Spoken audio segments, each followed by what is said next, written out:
এই কারণেই বিজ্ঞ আদালত তার জামিনের আবেদনটা নামঞ্জুর করেছেন। এই মামলার ৬ নম্বর আসামি হচ্ছে ডক্টর সেলিনা হায়াত আইভি। আসামি আইভি তৎকালীন সরকারের ফ্যাসিস্ট সরকারের একজন সক্রিয় সদস্য এবং বড় ভূমিকা পালন করেছেন।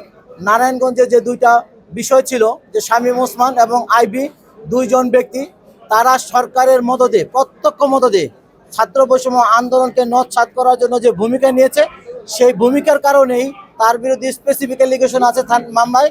এই কারণেই বিজ্ঞ আদালত তার জামিনের আবেদনটা নামঞ্জুর করেছেন। আমরা আশা করি সে দীর্ঘদিন জেল হাজতে থাকবে, কারণ সে যে ধরনের অপরাধ করেছে ছাত্র জনতার সাথে, তার বিচার হওয়া উচিত। জনগণের এটাই দাবি। ভিকটিম সজল মিয়া হত্যা মামলার শুনানি ছিল বিজ্ঞ দায়রা জজ আদালতে। এই মামলার ৬ নম্বর আসামি হচ্ছে ডক্টর সেলিনা হায়াত আইভি, নারায়ণগঞ্জ সিটি কর্পোরেশনের সাবেক মেয়র। এই মোকদ্দমা আমরা বিজ্ঞ দায়রা জজ সাহেব জনাব আবু শামীম আজাদ সাহেবের আদালতে জামিনের প্রার্থনা করেছি এবং জামিনের সপক্ষে আমরা যুক্তি উপস্থাপন করেছি।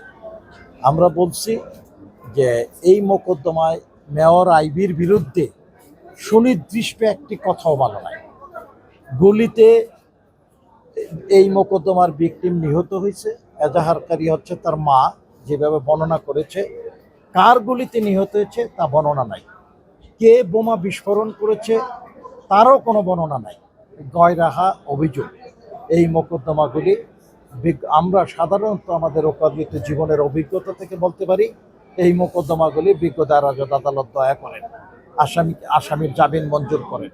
কিন্তু আজকে উনি আমাদের জামিনটা নামঞ্জুর করেছেন।